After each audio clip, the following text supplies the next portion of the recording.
청년부 예배 오신 여러분 한 분 한 분을 환영하고 축복합니다. 이 시간 함께 신앙 고백하시겠습니다. 나는 전능하신 아버지 하나님 천지의 창조주를 믿습니다. 나는 그의 유일하신 아들 우리 주 예수 그리스도를 믿습니다. 그는 성령으로 잉태되어 동정녀 마리아에게서 나시고 본디오 빌라도에게 권한을 받아 십자가에 못 박혀 죽으시고 장사된 지 사흘 만에 죽은 자 가운데서 다시 살아나셨으며 하늘에 오르시어 전능하신 아버지 하나님 우편에 앉아 계시다가 거기로부터 살아있는 자와 죽은 자를 심판하러 오십니다. 나는 성령을 믿으며 거룩한 공교회와 성도의 교제와 죄를 용서받는 것과 몸의 부활과 영생을 믿습니다. 아멘. 오늘 함께 찬양할 때 예수님을 묵상하면 좋겠습니다. 우리 함께 찬양하겠습니다.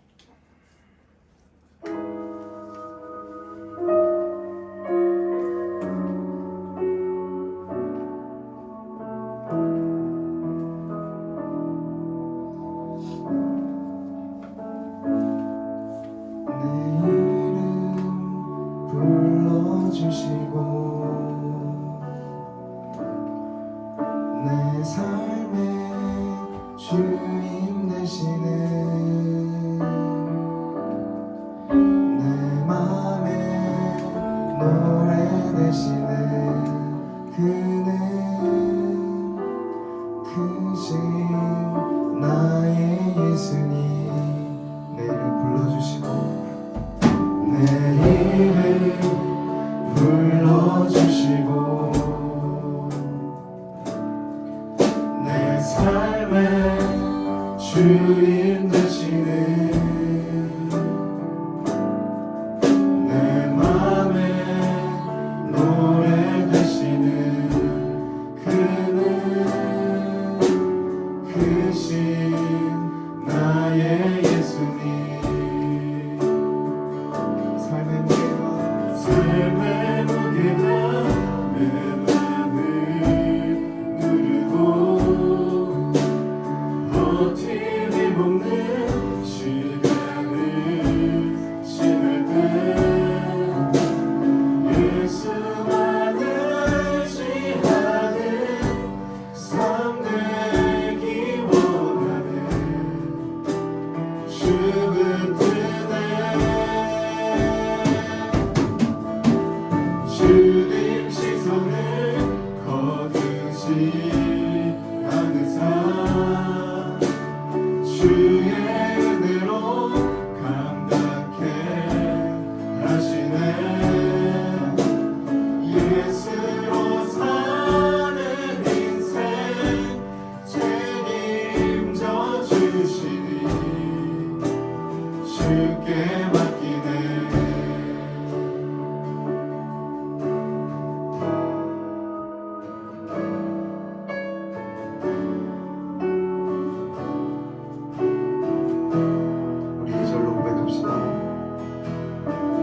내 안에 모든 염려는 내 안에 모든 담변은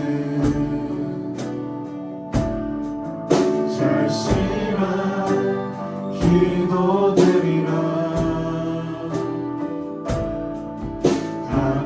답답한 현실 속에서 주만 온전히 바라봅니다.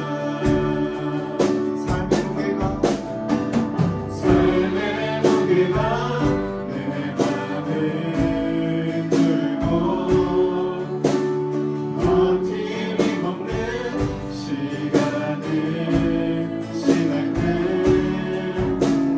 예수만 의지하는 삶 되기 원하네 주를 뜨네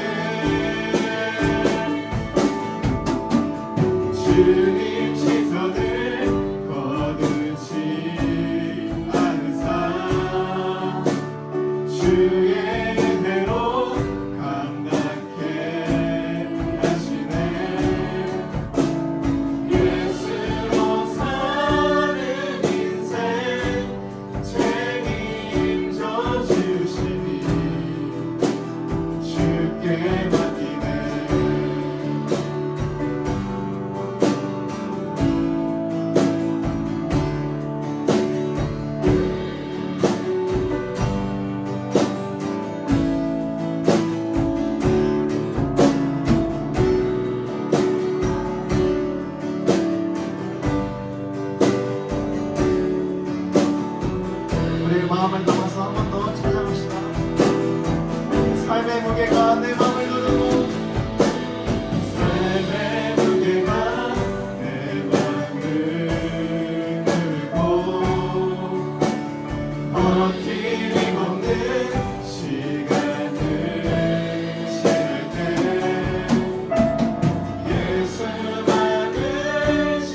주께 맡기네. 우리 모두 예수로 사는 인생 되길 소망합니다. 이 시간 다 함께 일어나셔서 우리의 반석 되신 주님을 기쁨으로 찬양하면 좋겠습니다.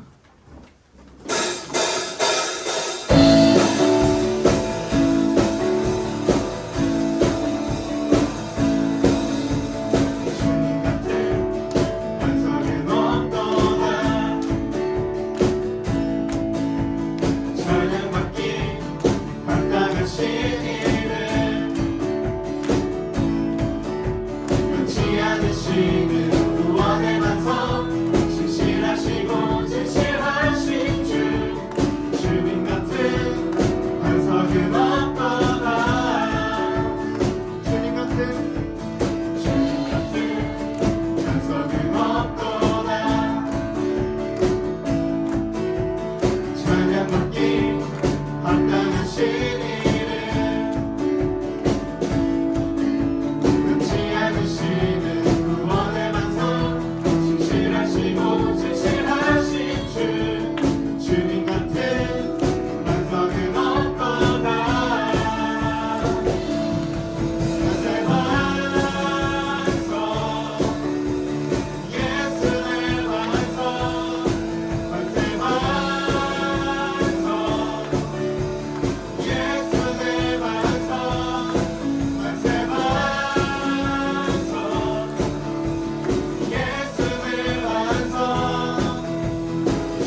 이 시간 내게 있는 향유옥합 찬양 드리시면서 준비하신 예물 주님께 올려드리시겠습니다.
다 함께 10계명 낭독하겠습니다. 제 1계명, 제 2계명, 너를 위하여 슬린 우상을 만들지 말고 어떤 형상도 만들지 말며 그것들에게 절하지 말며 그것들을 섬기지 말라. 제 3계명, 너는 내 하나님 여호와의 이름을 망령되게 부르지 말라. 제 4계명, 안식일을 기억하여 거룩하게 지키라. 제 5계명, 내 부모를 공경하라. 제 6계명, 살인하지 말라. 제 7계명, 가늠하지 말라. 제 8계명, 도둑질하지 말라. 제 9계명, 내 이웃에 대하여 거짓 증거하지 말라. 제 10계명. 내 이웃의 집을 탐내지 말라. 우리 이 시간 다 함께 우리의 죄를 고백하겠습니다. 만일 우리가 죄 없다고 하면 우리는 자신을 속이는 것이요 진리가 우리 안에 있지 아니할 것입니다. 그러나 만일 우리가 자신의 죄를 자복하면 신실하시고 의로우신 하나님께서 우리의 모든 죄를 사해 주실 것이요 또한 모든 불의에서 우리를 깨끗게 해주실 것입니다. 이 시간에 우리가 하나님께 대하여 생각과 말과 행동으로 죄를 범하였으며 해야 할 일을 하지 못하고 또한 하지 말아야 할 것을 행함으로 하나님께 범죄했던 죄들을 고백합시다. 우리는 마음과 뜻과 힘을 다해 하나님을 사랑하지도 못했으며 이웃을 내 몸과 같이 사랑하지도 못했습니다. 그래서 한 주간 우리가 지은 죄 그리고 그 죄를 어떤 생각과 어떤 동기로 지었는지 그 죄를 지을 때는 어떠했으며 그 죄를 짓고 난 그 결과가 어떠했는지 그게 모두 하나님 앞에 큰 범죄요 하나님을 불순종하는 것임을 알고 이 시간 우리의 죄를 낱낱이 고백하겠습니다.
기도드리겠습니다.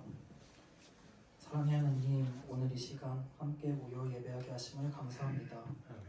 오늘 드리는 이 예배를 기쁘게 받으시고 우리 모두가 영과 진리로 하나님을 찬양하고 예배할 수 있도록 인도하여 주시옵소서. 지난 한 주를 살아오며 수없이 넘어지던 우리들의 연약한 모습을 돌아봅니다. 우리가 하나님의 말씀대로 살지 못했고 우리에게 찾아온 이웃을 사랑하지 못했으며 나의 감정과 혈기대로 스스로가 주인이 되어 살아온 지난 일주일간의 죄들을 고백하고 회개합니다. 죄로 얼룩진 우리의 모습을 예수님의 보혈로 덮어주시고 우리의 삶의 방향을 돌이켜 주님과 함께 동행하는 삶을 살아갈 수 있도록 도와주시옵소서. 하나님, 꽃이 피고 푸르름이 돋아나는 봄이 되었습니다. 놀라우신 하나님의 섭리 안에 형언할 수 없는 아름다움을 누릴 수 있게 허락하심을 감사합니다.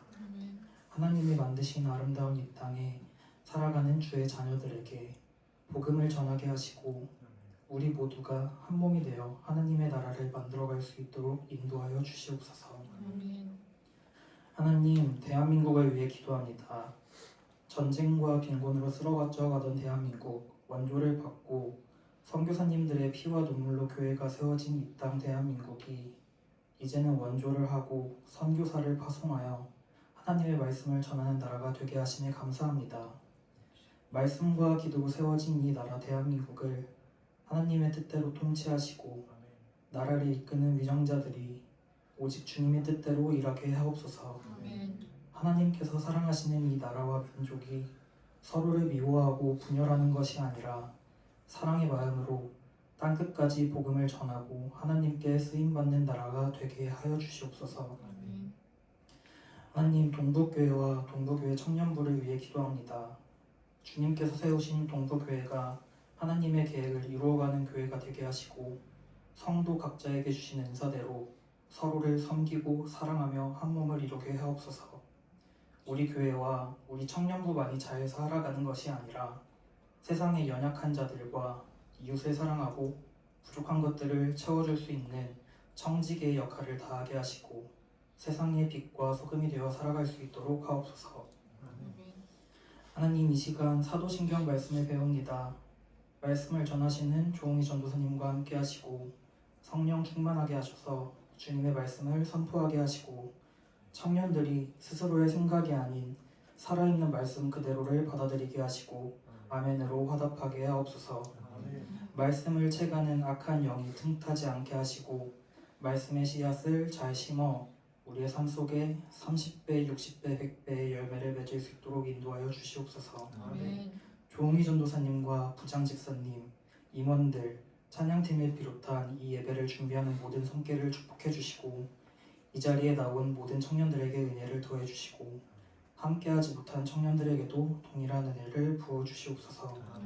이 모든 말씀 우리를 죽기까지 사랑하시고 죄로부터 구원하신 예수님의 이름으로 기도드립니다.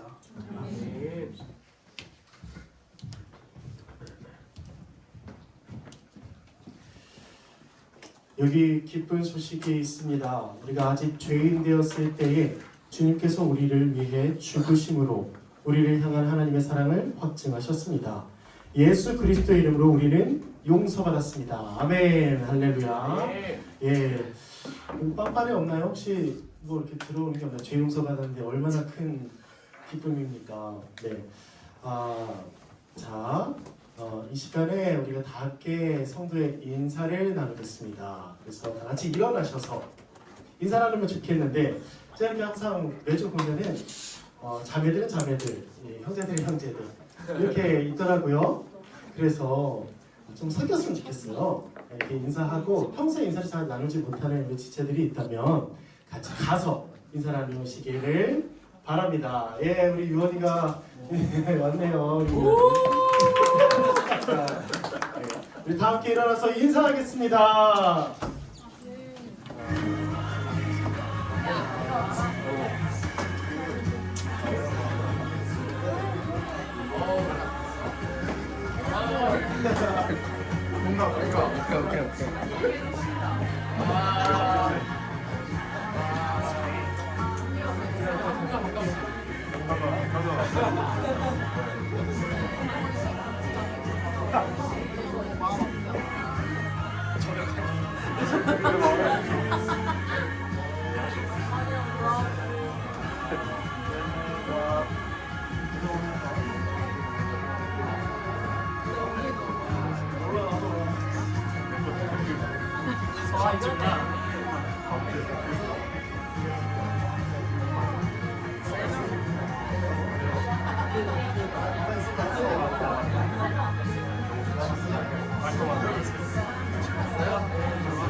네, 우리 다 함께 이제 하나님의 말씀을 나누겠습니다.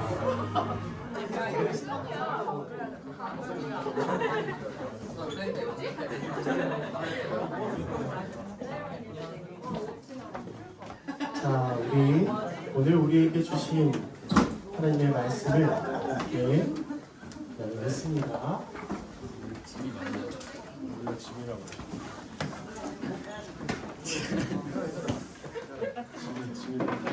오늘 우리가 하나님의 말씀은 고린도전서 15장 12에서 19절입니다.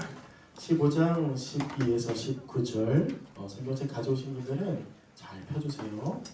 자, 우리 다 같이 한 목소리로 하나님의 말씀을 읽겠습니다. 자, 시작. 그리스도께서 죽은 자 가운데서 다시 살아나셨다 전파되었거늘 너희 중에서 어떤 사람들은 어찌하여 죽은 자 가운데서 부활이 없다 하느냐. 만일 죽은 자의 부활이 없으면 그리스도도 다시 살아나지 못하셨으리라. 그리스도께서 만일 다시 살아나지 못하셨으면 우리가 전파하는 것도 헛것이요 또 너희 믿음도 헛것이며 또 우리가 하나님의 거짓 증인으로 발견되리니 우리가 하나님이 그리스도를 다시 살리셨다고 증언하였음이라. 만일 죽은 자가 다시 살아나는 일이 없으면 하나님이 그리스도를 다시 살리지 아니하셨으리라. 만일 죽은 자가 다시 살아나는 일이 없으면 그리스도도 다시 살아나신 일이 없었을 터이요. 그리스도께서 다시 살아나신 일이 없으면 너희의 믿음도 헛되고 너희가 여전히 죄 가운데 있을 것이요. 또한 그리스도 안에서 잠자는 자도 망하였으리니 만일 그리스도 안에서 우리가 바라는 것이 다만 이 세상의 삶뿐이면 모든 사람 가운데 우리가 더욱 불쌍한 자이리라. 아멘. 아멘. 네, 오늘 설교 제목은 우리가 5번째 사도신경 고백, 창세된 지 3일 만에 죽은 자 가운데서 다시 살아나셨으며 입니다. 우리는 지금 사도신경을 계속 첫 번째 고백부터 하나하나 살펴보고 있습니다. 사도신경 아주 교회 전통적으로 가르쳐 왔고 외웠고 또 배우기를 힘썼던 그 아주 중요한 기독교 핵심 고백을 우리가 지금 알아가고 있습니다. 오늘은 5번째인데요. 우리가 전주에 뭐 했죠?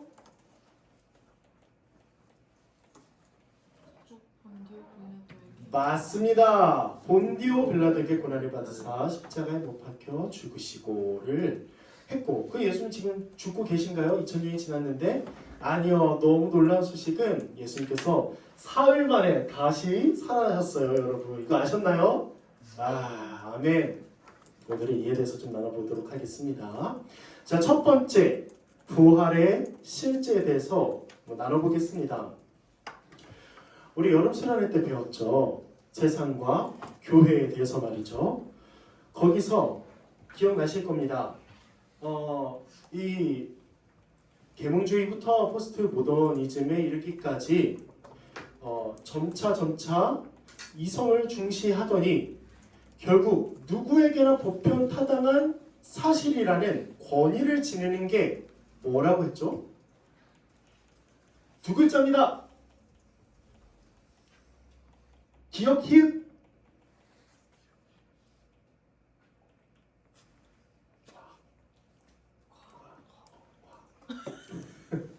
과학이요. 맞습니다. 과학입니다. 과학은 공적인 영역에서 유일하게 살아남은 그런 누구에게나 보편타당한 진리로 실제로 받아들여지는 것이죠. 그런데 이 세상은 또 어떠합니까? 세속주의가 이제 있죠. 지금은 세속주의입니다. 하나님의 실제 또 종교 초자연적인 이런 질서를 부정하는 게 세속주의의 특징입니다.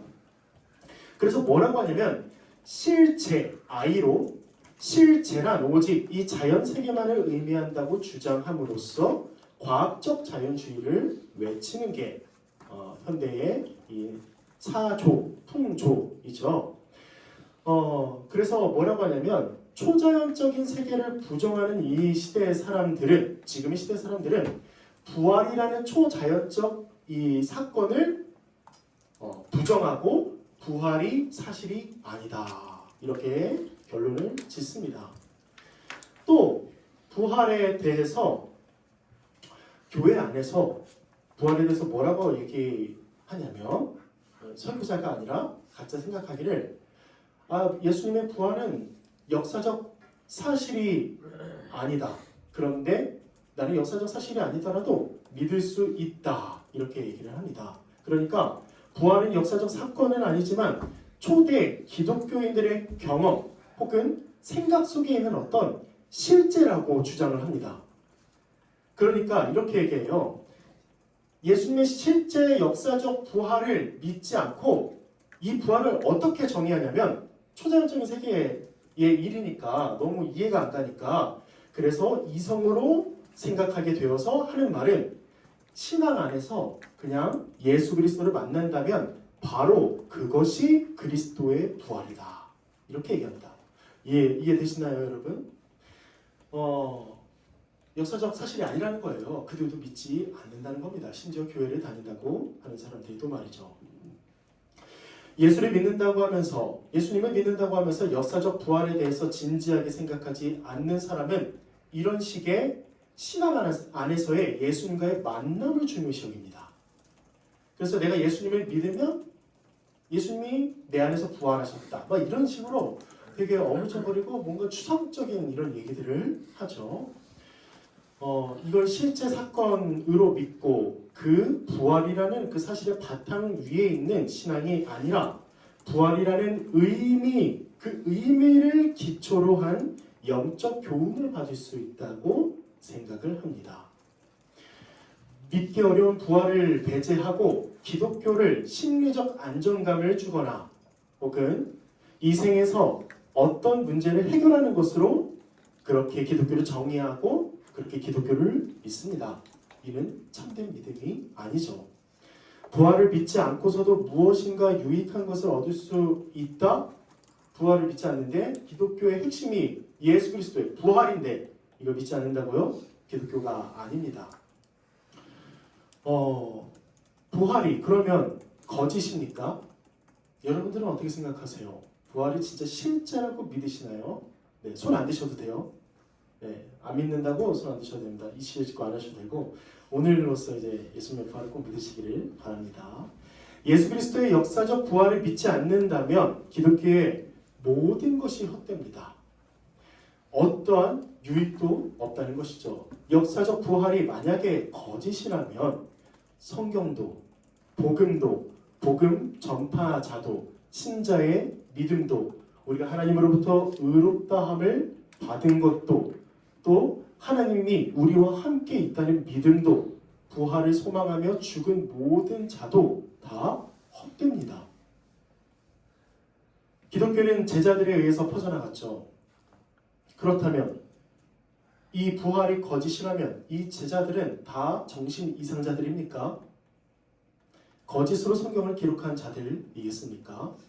그렇다면 역사상 존재하는 모든 신자들은 이 거짓된 기록을 믿고 그 믿음을 따라서 살아간 자들이 되는 것이죠. 부활이 거짓이라는 믿음에 근거해서 세워진 수많은 교회 그리고 그 책들도 신앙 서적들 성경은 당연하고요. 다 헛됩니다. 부활을 주장하는 사람들은 다 속은 것이죠. 부활을 소망하면서 고난과 핍박을 감수한 사람들은 이 세상에서 가장 불쌍한 자가 되는 것입니다. 가장 지혜로운 자들이 누굴까요? 부활이 없다고 믿는 사람들이겠죠.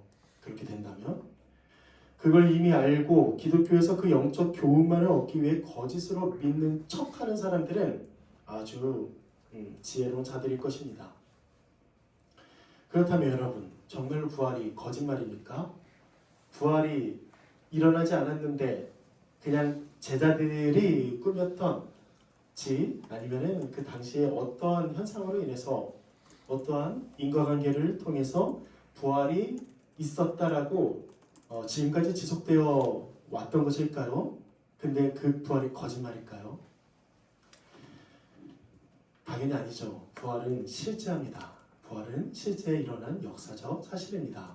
성경과 이에 근거한 기독교는 예수 그리스도의 부활을 역사적으로 사실로 증거합니다. 하나하나 좀 얘기를 해볼 텐데 어떤 반대 의견을 얘기하고 그 다음에 그에 대한 반박을 좀 얘기해 볼게요. 이는 여러분들이 공부하면서 조금 이제 들었던 내용입니다. 자, 예수님의 부활을 목격한 증인들이 없었다. 이런 반박이 있어요. 예수님이 실제로 죽었는데 부활을 한 증인들이 하나도 없다고 얘기를 해요. 그런데 이에 대해서 성경은 이렇게 증언합니다. 잘 들어보세요. 예수님은 부활 주일 아침에 최초로 막달라 마리아에게 자기 몸을 보이셨습니다. 부활하시고. 그리고 부활 주일 아침에 다른 여인들에게도 자신의 부활한 몸을 보이셨죠. 부활 주일 아침이 지나서 부활 주일 정오에 엠마오로 가는 제자 글로바와 친구에게 그 글로바의 친구에게 나타나셨습니다. 또 부활 주일 오후에는 베드로에게 나타나셨어요. 부활 주일 저녁에는 도마가 없었던 10명의 제자들에게 나타나십니다. 또 부활 주일 다음 주일에는 도마를 포함한 11제자에게 두 번째로 나타나시죠. 갈릴리 디베랴 호수에서 또 12제자 중에 7제자에게 나타나십니다. 심지어 갈릴리 한 산에서는 무려 500명 이상의 사람들 앞에 예수님께서 나타나십니다. 또 갈릴리에서 예수님의 동생이었던 야고보에게 나타나십니다. 또 예루살렘 감람산에서 11제자에게 나타나신 후에 승천하시죠.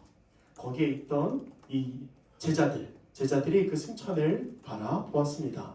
또 마지막으로 다메섹 도상으로 가던 사울, 우리가 알고 있는 바울에게도 친히 나타나시죠. 증인들이 없다고 할 수 있습니까? 증인들은 500명이 아니라 500명 더 이상의 사람들이 예수님의 실제 부활을 보았습니다. 이에 바울은 부활의 증인 명단을 간략하게 고린도전서 15장에 기록하는데요. 한번 읽어보겠습니다. 장사 지낸 바 되셨다가 성경대로 사흘 만에 다시 살아나사 게바에게 보이시고, 게바가 베드로죠. 후에 12 제자에게와 그 후에 500여 형제에게 일시에 보이셨나니, 일시에, 한날 한시에, 그 중에 지금까지 대다수는 살아있고 어떤 사람은 잠들었으며. 그러니까 바울이 이 고린도전서 15장을 쓸 당시에 지금도 그 예수님의 부활을 본 사람들이 아직까지 남아있다라고 담대하게 얘기합니다. 이게 만약에 거짓이라면 그 사람들을 찾아서 진짜냐 아니냐 물어봤으면 됐잖아요. 그런데 바울은 너무나 명백하게 진실이니까 이 대다수는 살아있다고 얘기를 하는 것이죠. 그 후에 야고보에게 보이셨으며 그 후에 모든 사도에게와 맨 나중에 만삭되지 못하여 난 자 같은 내게도 보이셨느니라. 아멘. 예수님은 자신의 부활한 몸을 사람들에게 보이시기를 애쓰셨습니다.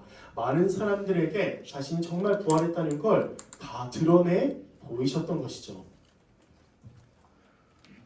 두 번째는 환상설이 있습니다. 환상설. 그러니까 제자들이 환각 상태에 빠져서 잘못 본 환상에 불과하다. 예수님의 부활이. 그러니까 제자들이라고 하면 방금 제가 앞에서 얘기했던 500명이 넘는 사람들이 다 환각을 본 것이다. 이렇게 얘기를 해요. 따져볼까요? 여러분, 환상은 특정 사람에게만 보입니다. 특정 사람에게만 이 환상이 나타나요. 그런데 베드로, 의심이 많은 도마, 예수님의 부활을 믿지 않았던 바울도 그렇다면 환상에 사로잡혔던 것일까요? 바울은 어떤 사람입니까? 예수님을 주와 그리스도로 믿던 사람들을 다 공회로 데려가서 다 죽게 만든 사람. 그래서 예수라는 이름만 들으면 치를 떨었던 사람인데 그 사람이 예수님의 부활, 이걸 환상을 봤다고요? 또 한번 보겠습니다. 환상은 개별적으로 일어나요. 개별적으로. 그러니까 여기에 있는 사람들이 누가 이렇게 환상을 보잖아요. 다 볼 수가 없다는 얘기입니다. 저 혼자 볼 수도 있고 2분의 1을 볼 수도 있고 3분의 1을 볼 수 있어요. 그런데 이건 또 이따 얘기하고 개별적으로 일어났는데 바울이 얘기하기를 500여 형제에게 예수님께서 일시에 자신의 부활한 몸을 보이셨다고 얘기합니다. 또 보겠습니다. 환상은 오랫동안 어떤 일을 몹시 기다리고 고대하는 그런 사람에게 이 환상이 나타나요. 뭐 영화나 드라마에서 막 보죠. 되게 막 그리운 사람이 막 이렇게 환상으로 나타나던가 이러잖아요. 그런데 생각해 봅시다. 지금 이 예수님의 부활을 본 사람들이 예수님의 제자라고 했죠. 여러분, 예수님이 잡히실 당시에 이 제자들은 다 도망갔습니다. 다 도망갔어요. 부활을 기대하지 않았고 오히려 도망갔다는 거예요. 베드로는 예수님을 3번이나 부인했습니다. 또 첫 번째 목격자인 여인들은 부활을 기대하며 간 것이 아니었어요. 그 무덤에. 마가복음 16장 1절 안식일이 지나매 막달라 마리아와 야고보의 어머니 마리아와 또 살로메가 가서 예수께 바르기 위하여 향품을 사다 두었다가 향품을 그 예수의 신체에 바르러 갔던 거예요. 이 여인들은 예수님이 진짜 살아나셨을 거라는 생각을 하지 않고 향품을 가져왔습니다. 향품을 왜 가져왔냐면 시체에 향품을 발라서 그 시체가 썩을 때에 냄새가 퍼지지 않기 위해서 했던 유대 사람들의 이제 전통 방식이었다는 거죠. 그러니까 예수님의 부활을 기대하지 않았고 또 마가복음 16장 10절에 보면은 예수님의 제자들 그리고 그 예수님을 따르던 사람들은 뭐 하고 있었냐면 와 예수님이 이제 부활하시고 오시겠지가 아니라 슬퍼하며 울고 있었습니다. 예수님이 진짜 죽으셨으니까. 심지어 이들은 예수님께서 살아나셨다라고 말하는 마리아의 말을 듣고도 믿지 못했습니다. 제자들도 예수님이 확실히 죽은 것으로 믿었던 것이죠. 그러니까 몹시 기다릴 때 나타나는 환상은 말이 안 된다는 거예요. 또 환상은 반복해서 일어납니다. 그런데 예수님의 부활을 본 것은 단 6주 동안에만 일어나고 끝이 났습니다. 40일 정도. 그리고 환상은 특정한 시간과 장소에서만 일어납니다. 그런데 아까 제가 얘기했던 것처럼 제자들이 예수님의 부활을 본 것은 아침, 정오, 오후, 저녁, 그리고 공간적으로는 산, 들, 또 해변, 다락방 이렇게 있었다는 것이죠. 또 환상은 빈도와 강도가 점점 심해집니다. 그런데 예수님의 부활을 본 것은 40일이 지나 예수님이 승천하신 후 완전히 중단되었다는 거예요. 또 환상 상태에서는 먹지 않습니다.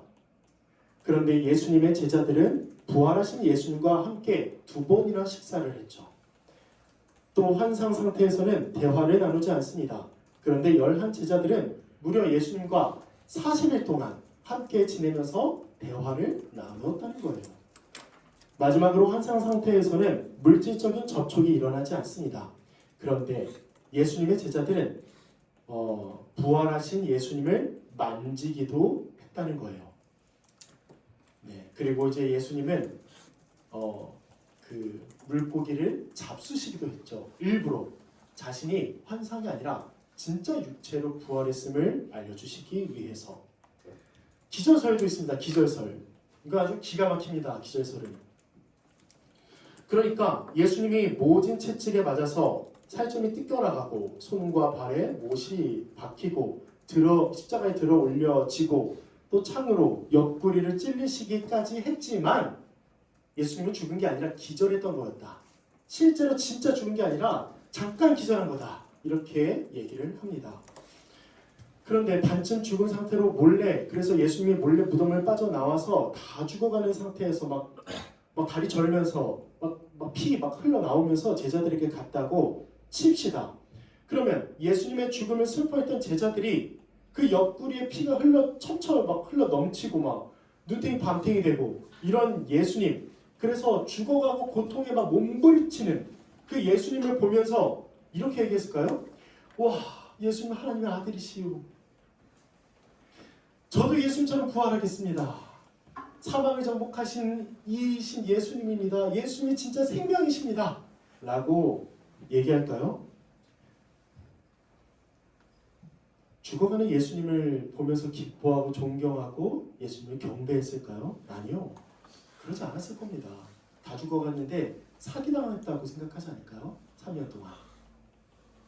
그러니까 말이 안 된다는 거예요. 기절설은. 시신 도난설이 있어요. 또 빈무덤을 보고 예수님의 제자들이 예수님의 시신을 훔쳤다고 주장하는 것입니다. 왜냐하면 왜 제자들이 훔쳤다고 얘기하냐면 로마 당국에서는 끝내 예수님의 시신을 찾을 수 없었기 때문이었죠. 다른 곳에서 발견되었다면 거짓말이나 사기극으로 끝났을 텐데 결국 찾지 못했다는 것입니다. 그러나 무덤은 2톤쯤 되는 거대한 돌로 봉해져 있었어요. 그리고 거기에 로마 군인들이 지키기까지 했었습니다. 그러면 제자들이 이 예수님의 시신을 훔쳐가려면 예수님의 시신을 훔치기 위해서는 훈련된 군인 경비병들을 때려 눕히고 그 돌을 굴려야 했다는 것이죠. 그런데 우리 앞에서 얘기했잖아요. 지금 제자들의 상태가 어떻죠? 도망갔습니다. 도망갔어요. 군사훈련도 받지 않았고 아예 심적 상태는 부활을 믿지 않았기 때문에 슬퍼했고 울고 있었던 상태였다는 겁니다. 그런데 제자들이 어떤 동기로 굳이 창을 가지고 있고 칼을 가지고 있는 그 경비병들을 눕히고 예수님의 시신을 훔쳤게 했습니까? 또 어떤 얘기가 있냐면 경비병들이 잠들었다 이렇게 얘기를 합니다. 그런데 당시 로마 군인들은 16명이 한 조가 되어서 파수했습니다. 그렇게 했는데 그 당시의 기록을 보면은 사형을 당할 수 있는 그 경비병들의 범법 행위들을 기록한 게 있는데요. 그 중에 하나가 뭐냐면 잠들거나 아니면 그 자리를 이탈하면 무조건 사형입니다. 그런데 16명이 한 번에 잠들었다고요? 한 번에 자리를 했다고요? 이거는 말이 안 되고, 또 만약에 제자들이 훔쳤다면 제자들을 시신 도굴범으로 처벌했을 텐데 로마 당국이. 그러나 그런 기록은 없었다는 것입니다. 제자들이 아까 잠깐 얘기했지만 시신을 훔칠 만한 동기가 어디 있었겠어요? 다 도망가고 자포자기했던 사람들이 갑자기 모여서, 야, 우리 예수님이 실제로 죽었는데 우리 예수님의 시신을 훔치자. 왜? 그냥 훔치자. 그냥 훔치자니까. 그래서 훔쳐가지고, 그럼 이제 뭐 하지? 훔쳤으니까 뭐 이제 목적 달성, 뭐 흩어지고 막 이랬을까요? 경비병들이 때려 눕히고. 제자들이 훔쳤다는 것은 결국 자신의 이익을 위해서인데, 제자들은 사도 요한을 제외하고는 모두 다 순교를 당했습니다. 거짓말을 위해 목숨을 잃는 사람은 없습니다. 그들은 예수님의 부활을 실제로 보았기 때문에 그렇게 순교도 마다하지 않았던 것이죠. 여러분, 예수님의 부활은 실제 했습니다. 실제 역사적으로 예수님은 부활하셨습니다. 많은 증인들과 그들의 삶이, 또 많은 증거가 예수님의 실제 부활을 증명하고 있다는 것이죠. 예수님이 부활하는 걸 믿는 건 꼭 역사적 사실, 어떤 근거 이거로만 우리는 믿지 않아요. 우리의 믿음은 사실 이걸 더 뛰어넘는 하나님의 은혜요 초월적인 행위입니다. 우리가 2000년 전에 예수님이 부활하셨음을 못 봤지만 우리는 성경에 기록된 내용을 보고 믿고, 뿐만 아니라 우리 가운데 계시는 성령께서 우리에게 믿음을 주셔서 예수님의 부활을 믿게 되는 거죠. 자, 예수님의 부활이 진짜 실제였다는 걸 어떤 역사적 사실을 근거로 좀 얘기를 해봤습니다. 그러면 부활의 의미를 좀 살펴보죠.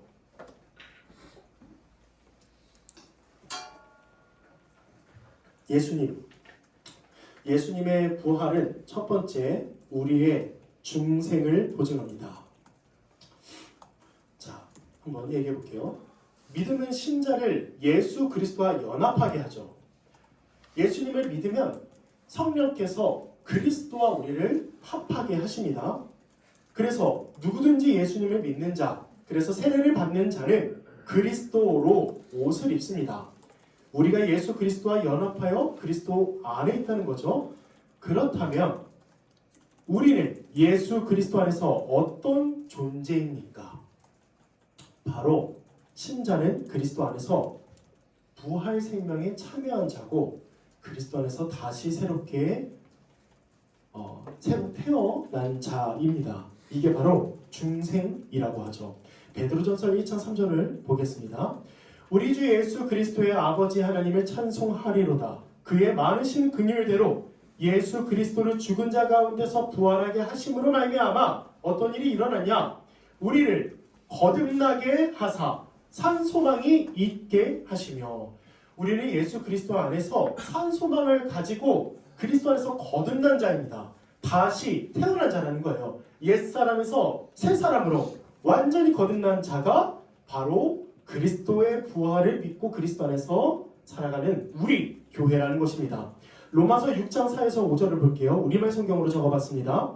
그러므로 우리는 그리스도의 죽으심과 연합해 세례를 받음으로써 그분과 함께 묻혔습니다. 이는 그리스도께서 아버지의 영광으로 인해 죽은 자들 가운데서 살리심을 받은 것처럼 우리 또한 새 생명 가운데서 살게 하려는 것입니다. 우리가 그리스도의 죽으심과 같은 죽음으로 그분과 연합한 사람이 됐다면 분명히 우리는 그리스도의 부활하심과 같은 부활로도 그분과 연합한 사람이 될 것입니다. 그러니까 우리가 그리스도 안에서 그리스도와 연합함으로 부활했다는 겁니다. 우리의 영은 이제 새로운 사람이 새롭게 태어났다는 거예요. 신자는 예수 그리스도 안에서 부활한 존재입니다. 거듭남, 중생이라고 하는데요. 예수 그리스도 안에서 다시 생명을 회복한 자가 바로 우리입니다. 왜? 예수님께서 부활하셨기 때문에, 부활하신 예수님을 믿었기 때문에, 부활하신 예수님이 우리에게 그 성령을 보내주셔서 우리를 다시 태어나게 하셨기 때문에 우리는 예수 그리스도 안에서 완전히 새롭게 거듭난 자입니다. 그러므로 신자의 몸은 비록 죽음에 매여 있지만, 우리의 육체는 비록 죽지만 우리의 영은 생명에 속한다는 거예요. 이게 미래의 일이 아닙니다. 이미 그리스도를 믿으면 일어나는 일들이고, 우리는 이미 영이 살아난 존재라는 것이죠.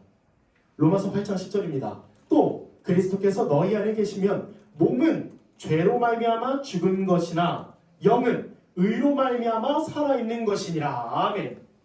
우리의 생명을 육에만 있는 것으로 생각할 수 없어요. 우리의 육은 뭐하죠? 병들고 늙고 죽습니다. 그런데 우리의 영은 이미 예수 그리스도 안에서 새롭게 살아났습니다. 아멘. 이게 바로 예수님의 부활로 말미암은 우리의 중생의 보증입니다. 예수님의 부활은 우리의 중생을 보증한다는 거예요. 두 번째, 부활은 우리의 칭의를 보증합니다. 자, 예수님 부활하심으로써 하나님 앞에서 어떤 자로 드러났죠? 바로 의인임을 드러내셨습니다. 예수님은 부활하심으로 하나님 앞에서 완전한 의인으로 서셨습니다. 모든 죄의 문제를 해결하신 예수님은 더 이상 사망에 매여 있을 수 없어서 부활하셨죠. 이로써 하나님 앞에 완전히 죄가 없는 의인으로 드러내신 것입니다. 그렇다면 예수님이 의인이시라면, 예수님을 믿고 예수 그리스도 안에 있는 우리는 어떤 존재일까요? 죄인일까요? 아니요. 우리는 그리스도와 연합함으로 부활하신 그리스도, 부활하셔서 완전한 의인으로 드러나신 예수 그리스도의 공로로 우리도 그리스도 안에서 하나님 앞에 의인으로 다시 서게 된 것입니다. 예수님께서 부활로서 드러내신 그 의로움을 우리에게 선물로 주셔서 우리의 것으로 삼아 주시는 것이죠. 예수님을 믿는 자는 예수님의 의를 선물 받게 되고, 하나님은 예수의 의를 가진 자를 의롭다고 여기십니다. 왜 의롭다함을 주실까요? 왜 의롭다함이 중요할까요? 하나님 나라에는 의로운 자만 들어갈 수 있기 때문에. 그래서 예수님이 죄인이어서 하나님 나라에 들어갈 수 없는 우리에게 의를 주시고, 하나님은 우리를 의롭다고 여기심으로 하나님 나라에 들어가게 하시는 그 놀라운 은혜를 우리에게 주신 것입니다. 그래서 예수님의 부활은 우리의 칭의, 의롭다고 여기심을 보증하는 것이죠. 우리는 그리스도 안에서 이렇게 다시 살아나고 하나님 앞에 의로운 자가 되었습니다. 여러분, 다시 말씀드리지만 이게 미래의 일이 아닙니다. 우리는 예수님의 믿음으로 이미 이 은혜를 받은 자라니까요. 이거 믿으시기 바랍니다. 정말 믿으세요, 여러분. 우리의 중생, 우리의 칭의가 지금 이루어지지 않은 일이 아니라 그리스도 안에서 이미 이루어진 일, 완료 형태. 그래서 이미 우리에게 임해진 일이라는 것이죠. 이 사실을 믿으셔야 합니다, 여러분. 믿으셔야 됩니다. 자, 그리고 예수님은 부활하셨죠. 예수님은 어떻게 부활하셨는가를 생각하면 또 이게 우리에게 적용이 되는데요. 한번 볼게요. 예수님의 부활은 어떠했습니까? 육체적으로 부활하셨습니다. 육체적으로. 몸을 입고 부활하신 거예요. 부활 이전 예수님의 모습과 연속성이 있는 몸의 부활입니다. 누가복음 24장 36에서 43절인데요. 한번 제가 읽어드릴게요. 이 말을 할 때 예수께서 친히 그들 가운데 서서 이르시되 너희에게 평강이 있을지어다 하시니 제자들이 놀라고 무서워하여 그 보는 것을 영으로 생각하는지라. 예수님이 부활하시고 딱 나타나셨어요. 근데 너무 놀래가지고 유령인가 보다 이렇게 생각한다는 겁니다. 웃기죠? 그런데 예수께서 이르시되 뭐라고 하시냐면 어찌하여 두려워하며 어찌하여 마음에 의심이 일어나느냐. 내 손과 발을 보고 나인 줄 알라. 또 나를 만져보라. 영은 살과 뼈가 없으되 너희 보는 바와 같이 나는 있느니라. 살과 뼈가 있느니라. 이 말씀을 하시고 손과 발을 보이시나 그들이 너무 기쁨으로 아직도 믿지 못하고 놀랍게 여길 때에 이르시되 여기 무슨 먹을 것이 있느냐 하시니 이에 구운 생선 한 토막을 드리니 받으사 그 앞에서 잡수시더라. 예수님이 너무 배고파서 사흘 만에 부활하셨으니까 너무 배고파가지고 생선을 달라고 해서 먹으셨을까요? 아니요. 예수님은 내가 살과 뼈가 있는 진짜 육체의 몸을 입고 부활했다라는 걸 보여주시기 위해 굳이 생선을 잡수신 겁니다. 예수님은 자신의 육체의 부활을 더 알리시기를 원하셨어요. 그들이 깨닫기를 원했습니다. 그리고요, 예수님은 재림 때에 이 땅 가운데 오실 때에도 그 부활의 모습 그대로 오실 것입니다. 사도행전 1장 11절이에요. 이르되 갈릴리 사람들아 어찌하여 서서 하늘을 쳐다보느냐 너희 가운데서 하늘로 올려지신 이 예수는 하늘로 하늘로 가심을 본 그대로 오시리라. 그러니까 예수님은 구름을 타고 오시는데 그 육체의 몸을 입고 이 땅 가운데 오신다고 여기서 천사들이 얘기하는 겁니다. 여러분, 예수님의 부활은 연약함이나 노쇠함이나 혹은 죽음에 다시 얽매이지 않는 부활입니다. 예수님의 부활은 완전하고 예수님의 부활은 영광스럽습니다. 그렇다면 예수님이 이렇게 완전한 육체로 부활하시고 영광스럽게 부활하셨다면 그러면 우리에게 어떤 유익이 있을까요? 먼저 첫 번째는 예수님의 부활은 우리 부활의 첫 열매입니다.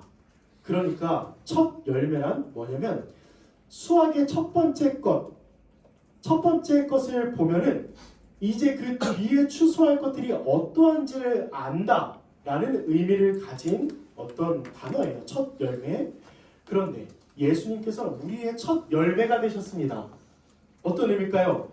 예수님은 잠자는 자들의 첫 열매가 되셨는데 고린도전서 15장 20절 그러나 이제 그리스도께서 죽은 자 가운데서 다시 살아나사 잠자는 자들의 첫 열매가 되셨도다. 예수님의 부활로 죄와 사망의 권세가 깨졌고 또 우리에게도 부활이 있다는 거예요. 예수님과 같은 영광스러운 부활이 우리에게도 임한다는 것입니다. 우리는 이미 그리스도 안에서 새로 태어났고 중생 또 의롭다함을 얻었고 칭의. 그러면 우리에게 남은 건 뭐냐? 예수님께서 부활하신 것처럼 영광스럽게 부활하신 것처럼 우리도 영광스럽게 부활을 할 일만 남았다는 거예요. 아멘. 예수님의 부활은 예수 믿는 우리의 부활로 연결됩니다. 예수님을 살리신 분은 바로 하나님이시죠. 그런데 그 하나님의 능력이 우리에게 나타난다는 것입니다. 고린도전서 6장 14절 하나님이 주를 다시 살리셨고 또한 그의 권능으로 우리를 다시 살리시리라. 고린도 후서 4장 14절 주 예수를 다시 살리신 이가 예수와 함께 우리도 다시 살리사 너희와 함께 그 앞에 서게 하실 줄을 아노라. 이미 예수님을 믿는 믿음을 통해서 예수 그리스도의 생명이 우리에게 있습니다. 예수님과의 연합으로 예수님의 부활이 우리의 부활이 되는 것이죠. 고린도전서 15장 22절 아담 안에서 모든 사람이 죽은 것 같이 그리스도 안에서 모든 사람이 삶을 얻으리라. 아멘. 예수님의 부활은 우리의 부활의 예시입니다. 예수님처럼 우리는 부활할 거예요. 어떻게요? 예수님께서 육체적인 부활을 이루신 것처럼 우리도 육체로 부활할 것입니다. 우리의 부활이 어떠할 것 같습니까? 천국을 가보지 않았기 때문에 우리의 부활을 모릅니까? 하나님 나라의 삶을 모릅니까? 우리가 하나님 나라에 들어가서 둥둥 떠다닙니까? 예수님의 육체적 부활이 말해주고 있는 것은 우리의 부활이 육체적 부활이라는 것입니다. 그러므로 우리의 부활에 관한 소망은 무엇이어야만 하냐면 육체적 부활이어야 한다는 것이죠. 천국, 곧 하나님 나라는 어떤 곳이죠? 우리 창세기 1장 2절에서 함께 배웠는데요. 물질이 있는 곳입니다. 우리는 육의 몸을 입고 물질 세계에서 살아갈 거예요. 하나님 나라는 태초의 에덴 동산과 같이 땅과 바다와 하늘이 있고 그곳에는 수많은 종류의 동식물들이 살아갈 것입니다. 우리는 육체를 입고 그곳에서 살아갈 거예요. 성경은 이를 얘기하고 있지 영혼으로 둥둥 떠다니며 그리고 우리가 모르는 방식으로 그 하나님 나라의 삶을 누린다고 말하지 않습니다. 분명하게 드러나는 건 창세기 1장, 2장이라는 거예요. 1장, 2장을 보면 우리가 그 하나님 나라에 그 임할 하나님 나라에서 어떻게 살아갈지를 분명히 알 수 있다는 것입니다. 그런데 육체적 부활을 말하면 어딘가 석연치 않아요. 왜냐하면 우리의 육체는 어떻죠? 사고와 질병과 노화로 죽기 때문이죠. 그런데 우리의 부활은 예수 그리스도와 같이 영광스러운 부활일 것입니다. 죽지 않고 쇠하지 않고 노화하지 않는 강인한 그 몸을 가지고 우리는 태어날 거예요. 빌립보서 3장 20에서 21절. 그러나 우리의 시민권은 하늘에 있는지라 거기로부터 구원하는 자 곧 주 예수 그리스도를 기다리노니 그는 만물을 자기에게 복종하게 하실 수 있는 자의 역사로 우리의 낮은 몸을 자기 영광의 몸의 형체와 같이 변하게 하시리라.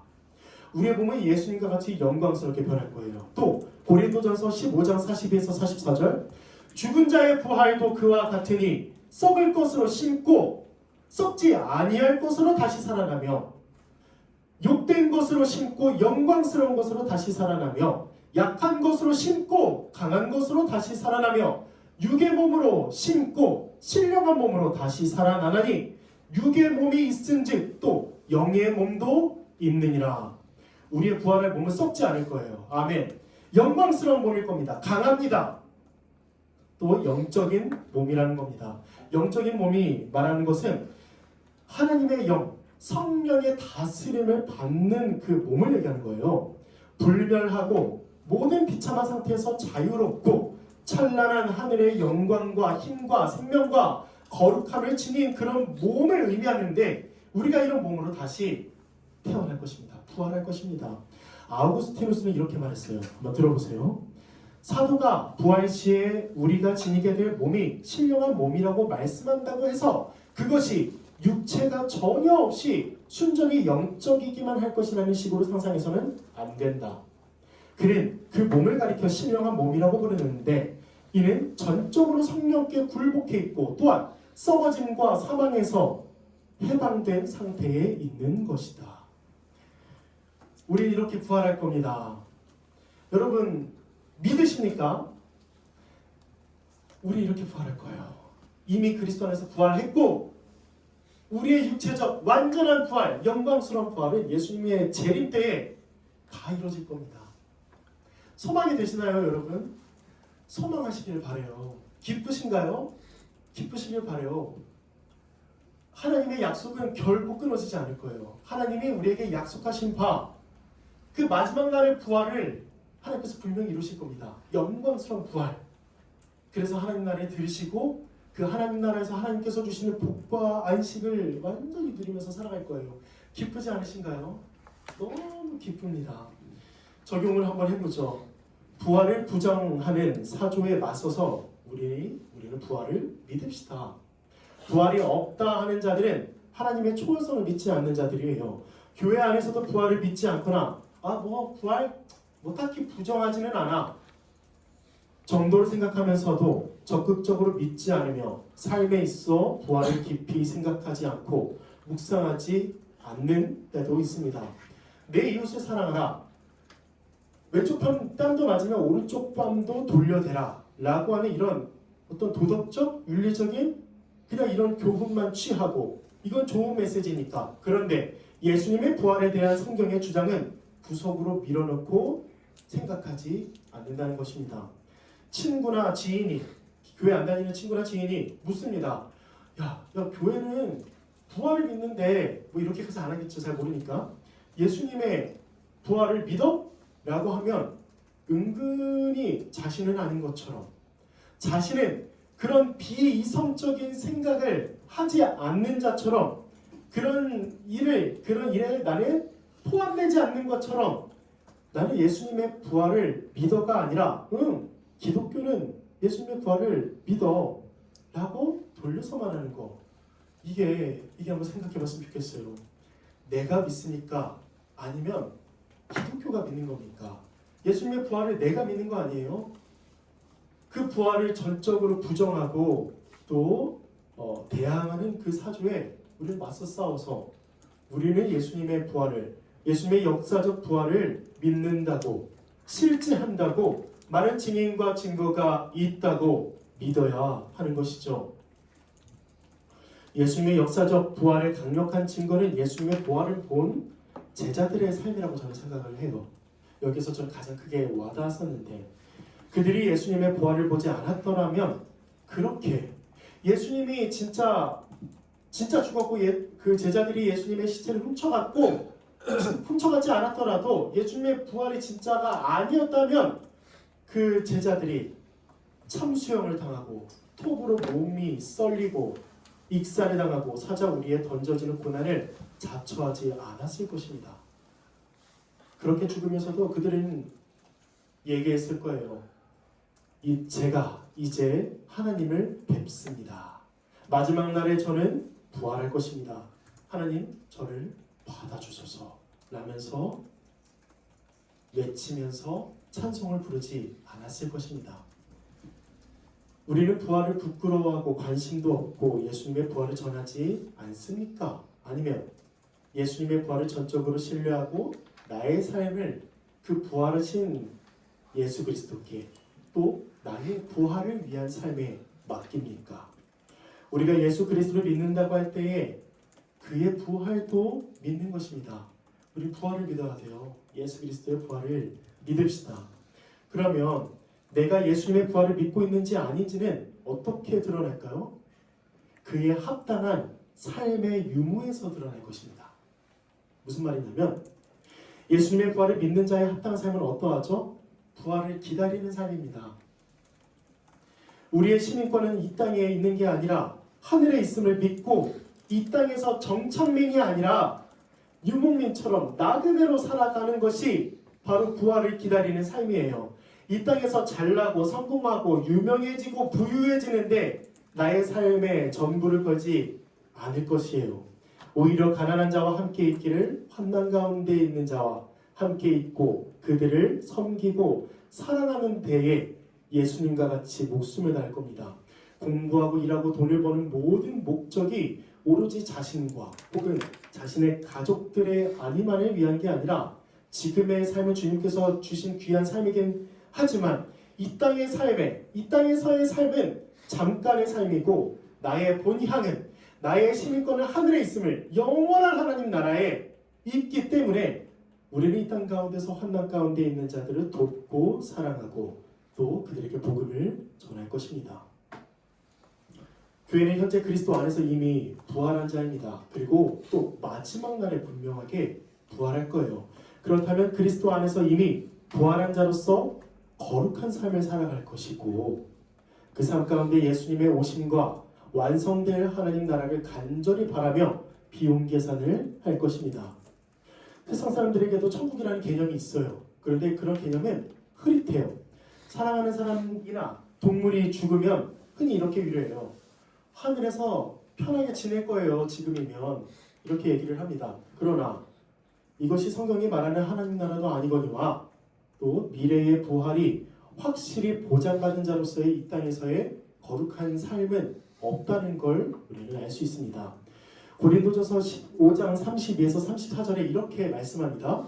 죽은 자가 다시 살아나지 못한다면 그렇게 말하는 사람들은 어떻게 살아가냐? 내일 내가 죽을 터이니 먹고 마시자 하리라. 이렇게 살아간다는 겁니다. 그런데 바울은 권면합니다. 속지 말라. 악한 동무들은 선한 행실을 더럽히나니 깨어 의를 행하고 죄를 짓지 말라.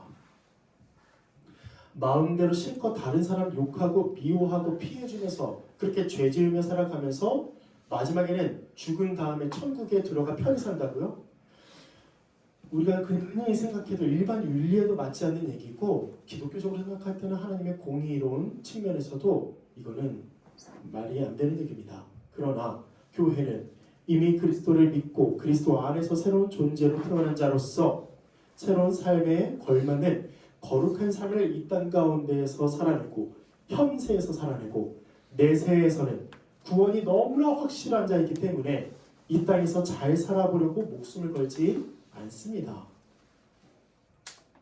또 부활을 믿는 자라면 부활의 권능을 믿음으로 예수 그리스도의 고난에 참여합니다.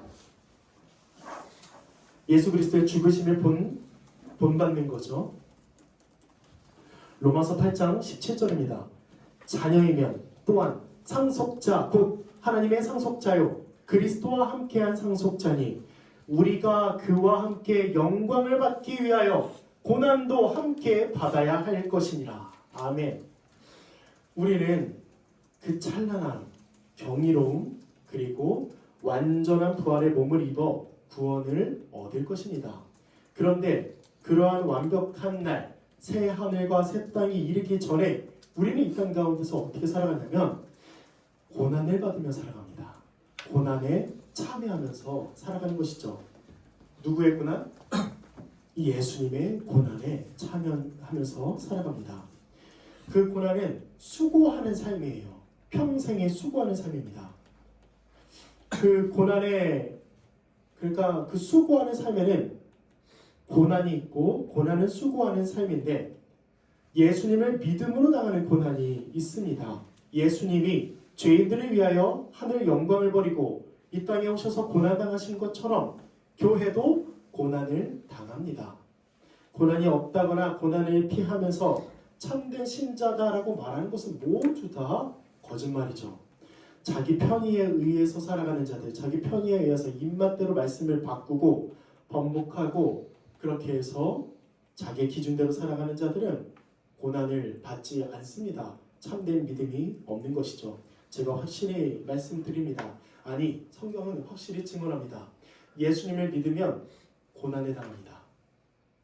예수님도 그러셨고 예수님을 믿는 수많은 믿음의 선배들도 그랬습니다.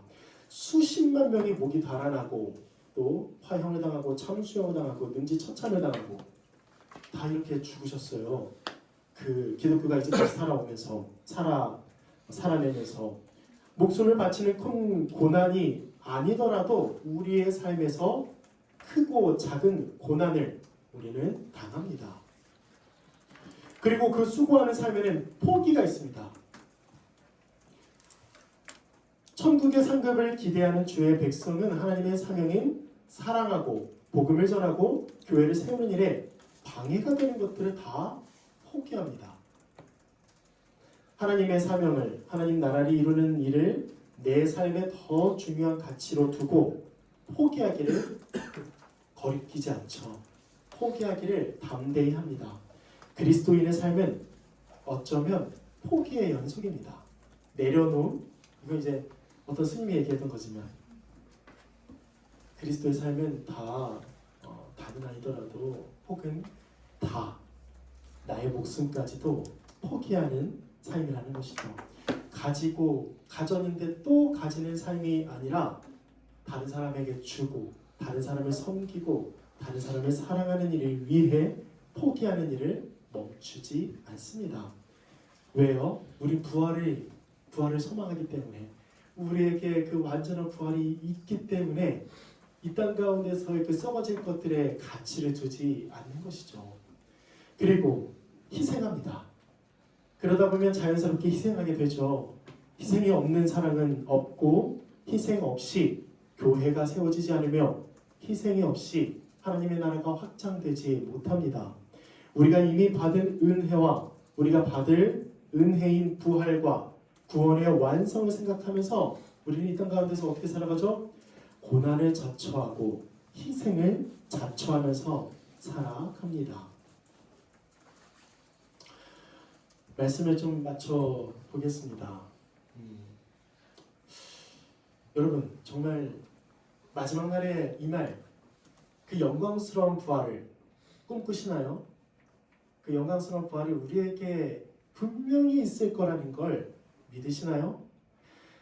하나님께서는 창세 전부터 이 일을 계획하셨고 아담과 하와가 죄를 짓고 추방당할 때부터 예수 그리스도를 예비하셨죠. 그리고 구속사가 진행되면서 하나님께서는 약속했던 모든 것들을 다 이루셨습니다. 다 지키셨어요. 신실하신 하나님께서는 그 약속을 다 하나도 어김없이 홀로 그 약속을 다 감당하셨습니다. 그리고 하나님께서 마지막으로 약속하십니다. 부활.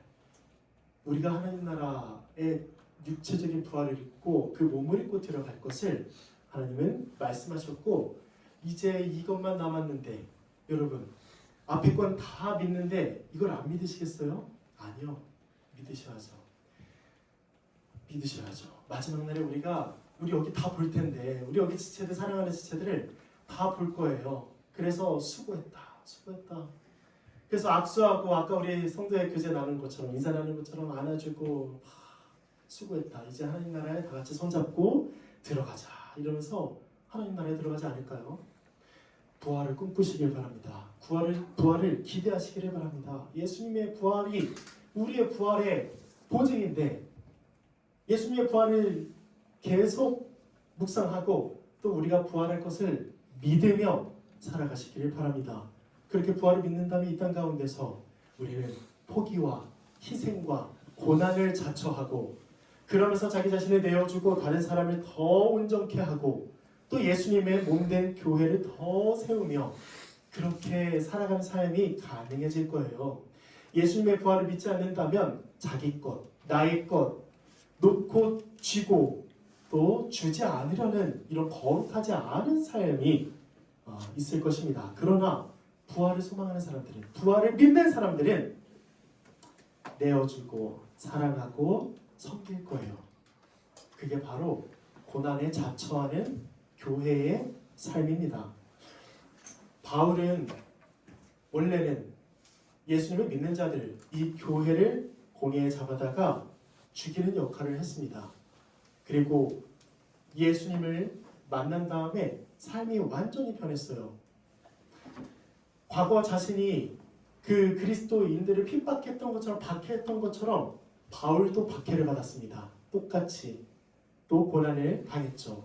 돌로 맞기도 하고 40에 하나 감한 39대 태장 엉덩이 큰 나무로 된 이렇게 이 매로 엉덩이를 맞고 또 굶기도 하고 파선하기도 하고 그런데 바울은 그렇게 고난 가운데 있었는데도 이렇게 얘기합니다. 로마서 8장 18절인데요. 생각하건대 현재의 고난은 장차 우리에게 나타날 영광과 비교할 수 없도다. 아멘. 여러분, 우리가 이 땅 가운데서 고난당해서 힘드신가요? 나중에 우리에게 나타날 그 영광을 생각해 보세요. 나중에 나타날 그 부활을 생각하십시오. 여러분들 여기저기 아프신가요? 몸이 아프신가요? 그 부활을 보면은 아픈 곳이 하나도 없을 겁니다. 아멘. 그리고 우리가 몸으로 죄를 짓죠. 그날에는 영의 몸을 가지고 성령께서 우리의 몸을 완전히 지배하셔서 우리는 죄를 짓지 않을 거예요. 서로 사랑하고 덮어주고 이해하고 또 자신의 것을 더 내어주는 그런 삶을 우리가 부활해서 하나님 나라에서 누려 살아갈 것입니다. 그러니까 이 땅 가운데서의 고난, 이 땅 가운데서의 어려움, 또 고민, 걱정 여기에 너무 매몰되지 마시고 그때마다 생각하시길 바랍니다. 이번 한 주 동안 부활을 생각하시고 우리에게 이미 중생과 칭의로 그리스도 안에서 부활이 임했으며 마지막 날에 완전한 부활이 있다는 걸 믿고 늘 언제나 기뻐하시고 쉬지 말고 기도하고 범사에 감사하시는 우리 청년부 되었으면 좋겠습니다. 우리 부활에 대한 찬양을 좀 해볼게요. 제가 참 좋아하는 찬양인데 예수님의 부활이 어떠한 성격인지 그리고 그 부활로 말미암아 우리가 어떤 은혜를 누리는지를 함께 찬양하겠습니다.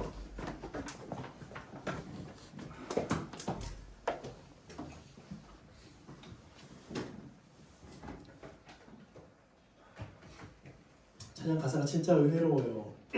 저도 이 운전하면서 이 노래 이 찬양을 들으면 항상 이제 매번 어김없이 이제 눈물이 흐릅니다.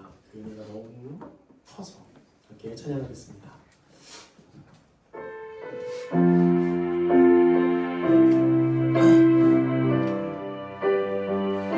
오늘 들은 설교 말씀을 기억하면서 함께 찬양할게요. 깊은 절망에 수렁 가운데 주님께 닿을 수 없던 우리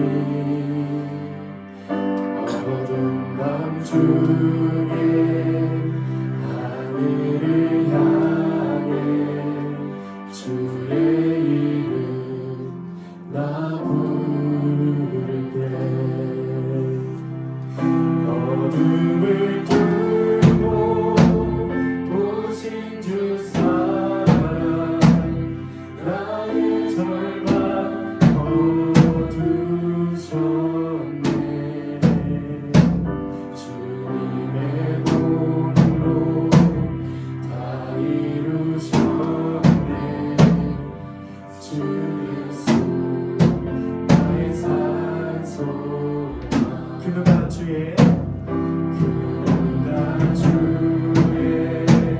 자비 나라 한없는 은혜 생각할 바에 영광을 떠나 이 땅에 오신 죄가 되신 구주 예수 주의 십자가 내게 말하네 영원히 난 용납됐네 아름다운 신과 나는 주의 것 그리스도 나의 산소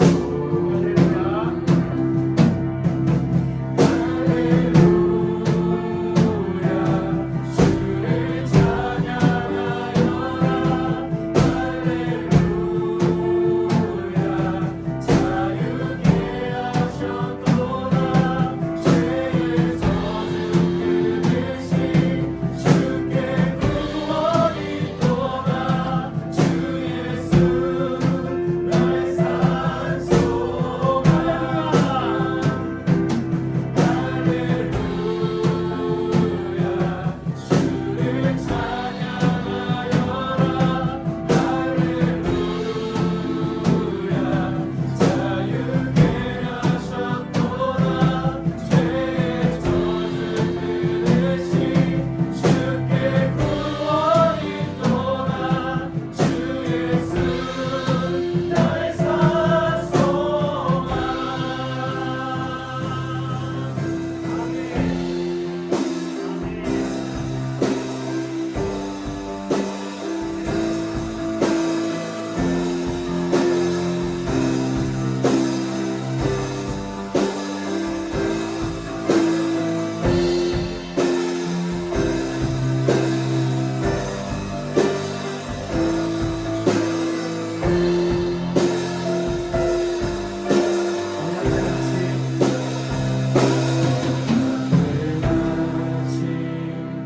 장사된 몸에 부활의 몸은 시작됐네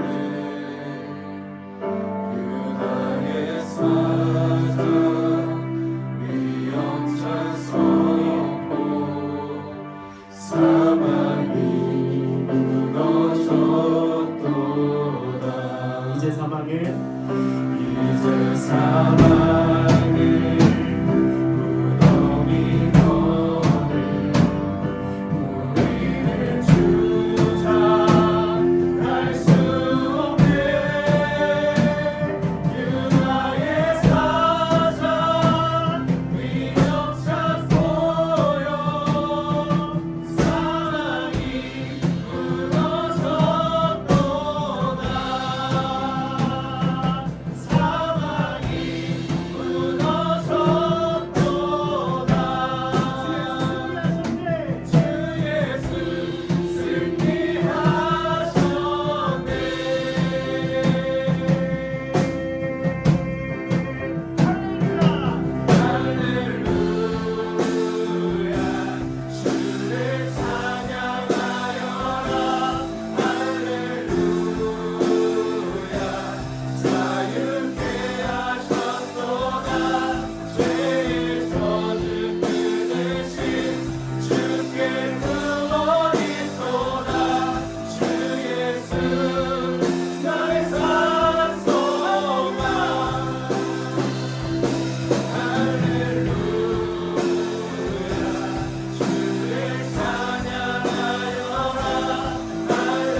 기도하겠습니다.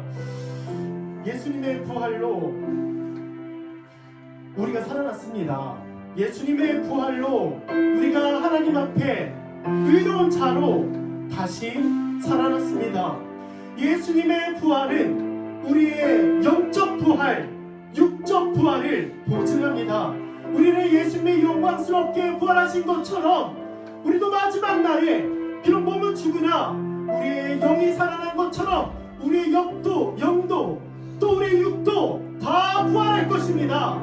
그리고 그 영광스러운 부활의 몸을 가지고 하나님 나라에 들어가 완전한 은혜 또 완전한 영광스러운 하나님의 복과 안식을 누리면서 살아갈 것입니다. 이 땅 가운데서 어떤 고민이 있습니까? 어떤 어려움이 있습니까? 우리에게 장차나 나타날 마지막 날에 나타날 그 영광과 그 고민을 비교할 수 없죠. 우리가 무엇에 불안에 떨고 근심합니까? 우리에게 부활이 있는데, 우리에게 완전한 부활이 이제 기다리고 있는데, 우리는 이 땅 가운데서 살아가며 고난에 참여하며 교회를 세우며 또 복음을 전하며 또 다른 내 지체들을 더 위로하고 그들의 죄를 용서하고 그들의 잘못을 덮어주고 그렇게 헌신하며 내어주고 포기하며 살아가는 삶을 우리는 살아갈 수 있는 존재입니다. 왜요? 우리는 우리에게 부활이 있으니까, 완전한 부활이 있으니까 우리 이 시간 기도합시다. 우리가 부활을 소망하며 살아가는 교회가 되게 해달라고. 그래서 이 땅 가운데서 고난을 자처하고 나의 것을 더 주려고 하지 않고 오히려 내어주는 그 부활을 소망하는 자가 되게 해달라고. 이미 그리스도 안에서 영적으로 부활했기 때문에 다른 사람이 내 몸과 같이 살아가고 또 우리에게 완전한 부활이 있기 때문에 우리 이 땅 가운데서 무엇을 더 주려고 하지 않고 오히려 내어주는 삶을 사는 우리가 되게 해달라고. 교회적 삶을 살아가는 우리가 되게 해달라고. 더 살아가며 예수님처럼 살아가고 또 예수님처럼 고난에 참여하고 예수님처럼 우리도 부활하며 그렇게 영원한 하나님 나라의 안식을 누리는 우리 교회가 되게 하시니 감사하는 마음으로 우리가 이 땅 가운데 교회적 삶을 살아가게 해달라는 우리 기도로 다 함께 우리 하나님의 이름을 외치며 함께 기도하겠습니다. 주여, 주여 감사합니다. 주여 하나님 아버지여 우리에게 부활이 있음을 고백합니다. 주여 우리에게 부활이 있음을 감사합니다. 주여 우리가 영원히 부활하고 완전히 부활했고 예수님처럼 부활하고 그 가운데에서 살아갈 것을 기대하오니 이 땅 가운데에서 이 생각 이 땅 가운데에서의 어떤 고민이나 어려움도 우리를 감당하지 못하고 그 영광스러운 부활이 우리에게 점차 나타나는 영적 부활 이해할 수 없는 그 모든 부활을 감사하는 그 은혜를 찬송하며 살아가는 우리가 되게 하여 주시옵소서. 주여 감사합니다. 주여 우리가 영광스러운 부활을 먹는 부활을 기대하며 늘 땅에서 부활을 자처하고 내어주고 헌신하며 인생하는 삶을 살아가는 우리가 되게 하여 주시옵소서. 아버지여 우리가 걱정하는 것 우리가 무서워하는 것 또 우리의 생활과 우리가 관계가 되어진 모든 것들이 예수 그리스도의 부활로 말미암은 우리의 부활로 말미암은 그 영적인 삶 다른 땅의 삶을 사는 태우니 주여 우리에게 부활의 삶을 되게 여주시옵소서. 부활을 소망하며 우리 주의 삶을 소망하면서 그의 삶을 사는 우리가 되게 여주시옵소서. 주고 사랑하고 우리의 참아주고 감사하며 모두하며 이렇게 용납하며 살아가는 우리가 되게 여주시옵소서. 주여 아버지 우리에게 부활이 있으니 감사합니다. 예수 그리스도 안에서 부활하게 해주시니 감사합니다. 또 예수 그리스도 시대의 부활을 완성할 것을 기대하오니 주여 내 가운데 우리가 되게 여주시옵소서. 우리 하나만 더 기도합시다. 여러분 우리는 교회입니다. 우리가 그리스도 안에서 다 함께 그리스도 안에서 태어났고 새롭게 지음받았고 또 우리는 서로 한 몸입니다. 서로 사랑할 수 있는 존재가 되었죠. 옆에 있는 지체들, 앞뒤에 있는 지체들은 나와 함께 그리스도 안에서 다시 새롭게 태어난 자들입니다. 그런 자들에게 우리가 어떻게 대해야 하겠습니까? 그 지체에게, 나와 한 몸인 지체에게, 나와 가족인 지체에게 어떻게 대해야 합니까? 더 사랑하고, 부족한 면이 보이더라도 덮어주고, 연약한 모습이 보이더라도 더 사랑하고, 그가 죄를 지으면 또 권면하고 다시 돌아올 수 있도록 돕고, 또 그를 위하여 기도하고, 또 함께 교제하며 살아가야 하는 삶이 바로 교회적 삶이어야만 합니다. 왜요?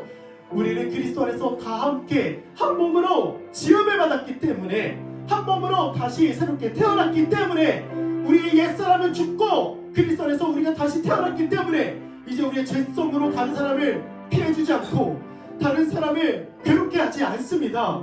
우리는 성령으로 다시 태어난 자이기 때문에 이 성령의 인도하심에 따라 다른 사람을 더 내 몸과 같이 사랑할 수 있는 존재가 되었던 것이죠.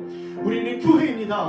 우리는 교회입니다. 에클레시아, 부름받은 자, 구별된 자, 그 자가 바로 교회입니다. 우리 이 시간 기도합시다. 우리 교회 청년부가, 우리 교회 전체가 정말 서로를 내 몸과 같이 사랑하는 우리가 되게 해달라고. 너무 어려운가요? 내 옆에 있는 지체, 양옆에 있는 지체, 앞뒤에 있는 지체들을 내 몸과 같이 사랑하는 내가 되게 해달라고 그를 위하여 기도하고, 그를 만나주고, 그를 더 돕고, 그를 위하여 언제나 내가 해야 할 것들을 내 은사를 사용해서 더 돕는 내가 되게 해달라고 이 시간 우리 교회적 삶을 꿈꾸며 우리 이를 위하여 다 같이 기도하겠습니다. 하나님 아버지여, 하나님 아버지여, 우리가 주님께 하시면 감사합니다. 한 번을 내었고 내 몸과 같이 다른 사람을 사랑할 수 있는 존재가 되었사오니 내 지체를 사랑하는 우리가 되게 하여 주시옵소서. 주여, 나만을 생각하고 개인주의를 생각하고 또 자기 중심적으로 생각하며 또 개인주의적 신앙을 버리고 그것들을 하게 해주세요. 또 하나님의 사랑을 믿고 간절하게 내 몸과 같이 사랑하는 우리가 되게 하여 주시옵소서. 아버지요, 하나님 감사합니다. 나는 포기합니다. 그럼에도 우리 주 예수 그리스도 안에서 우리가 부활하였사오니, 우리가 한 몸을 지어졌사오니, 우리가 한 몸, 한 세상하며 동일한 시민과 하나님의 거룩하게 되었사오니, 하나님의 영과 같이 사랑하며 아끼지 아니하며 때운 일을 아끼지 아니하며 내 몸과 같이 사랑하는 우리가 되게 하여 주시옵소서. 주여, 그를 위하여 기도하게 하여 주시고 말씀을 전하게 하여 주시고 또 우리가 같이 살아갈 때 등고난이 있다 하더라도 등고난을 자처하고 다른 사람의 내 실체를 그것과 같이 사는 우리가 되게 하여 주시옵소서. 사랑하게 하시고 또 사랑하게 하시고 또 그 사랑으로 다른 사람을 인도하사 하게 하여 주시옵소서. 하나님 아버지 감사합니다. 예수 그리스도의 부활로 우리도 그리스도 안에서 중생함을 얻었고 칭의를 얻은, 그리하여 하나님 앞에 하나님의 자녀로 또 의로운 자로 서게 하심에 감사합니다. 우리가 무엇이 관대, 우리가 어떤 존재이길래 우리를 이렇게 사랑하시는지요. 날마다 하나님을 대적하고 또 자기 중심적으로 생각하고 하나님께서 말씀하셨던 그 계명인 이웃을 내 몸과 같이 사랑하라는 그 계명을 지키지도 못했으며 나를 위해서 오히려 다른 사람을 이용했던 우리 같은 이 죄인을 우리 주 예수 그리스도의 죽음과 부활로 하나님 앞에 자녀가 되게 하심에 감사를 드립니다. 주여, 우리가 이렇게 그리스도 안에서 중생과 칭의를 얻었사오니 또 그리스도처럼 우리가 부활할 것을 믿게 하여 주시옵소서. 우리의 삶 가운데서 부활을 그저 신화라고 생각하거나 부활을 또 작은 의미로 치부하여 생각하는 것이 아니라 우리가 언제 어디서나 어느 때나 우리에게 당한 고난이 있을 때마다, 우리가 몸이 아플 때마다, 우리가 너무 바빠서 우리가 교회를 더 세우지 못하고 지체들을 사랑하지 못할 때마다 회개하게 하여 주실 뿐만 아니라 우리가 마지막 날에 임할 그 영광스러운 부활의 몸을 떠올리며 또 기대하며 또 다시 일어나 우리 교회를 섬기고 또 지체들을 사랑하며 살아가는 우리가 되게 하여 주시옵소서. 아멘.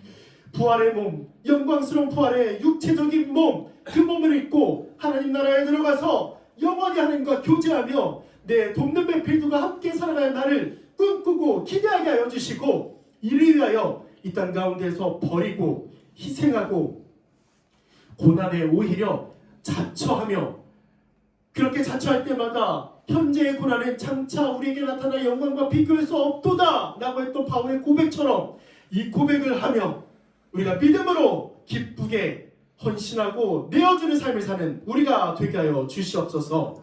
주여 감사합니다.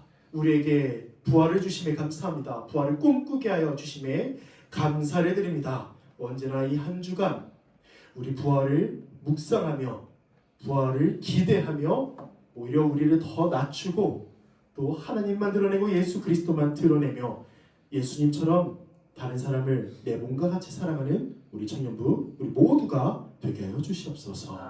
감사합니다. 우리 주 예수 그리스도의 이름으로 기도드립니다. 아멘. 감사합니다. 주기도문으로 함께 기도하겠습니다.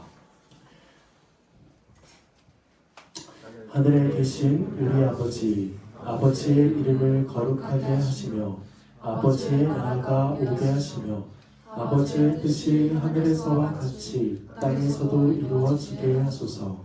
오늘 우리에게 일용할 양식을 주시고 우리가 우리에게 잘못한 사람을 용서하여 준 것 같이 우리의 죄를 용서하여 주시고 우리를 시험에 빠지지 않게 하시고 악에서 구하소서. 나라와 권능과 영광이 영원히 아버지의 것입니다. 아멘. 우리 회장님 나오셔서 광고해 주시겠습니다.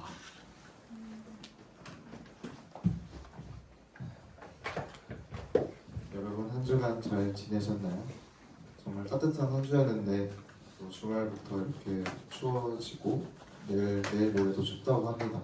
그래서 여러분 옷 따뜻하게 입고 다니세요. 광고입니다. 3월의 신앙운동은 전한위복입니다. 무엇을 바꿔야 복을 받을지 함께 생각하고 또 사순절 기간인 만큼 거룩을 향해서 우리를 변화시켜가는 시간 되면 좋겠습니다. 국립합창단 정기 연주회 티켓이 있습니다. 총 8명 갈 수 있는데 우리 톡방에 올라와 있으니 한번 보시면 좋을 것 같고 4월 15일 화요일입니다. 7시 30분에 잠실에 있는 롯데 콘서트홀에서 있으니 원하시면 전도사님께 말씀해 주시면 되겠습니다. 그리고 다음 주 대표 기도는 김지영 청년이고요. 또 오늘 다 인사하셨겠지만 오랜만에 한국에 돌아온 최한일 형이 있습니다. 같이 인사하고 또 교제 시간 가지면 좋겠습니다.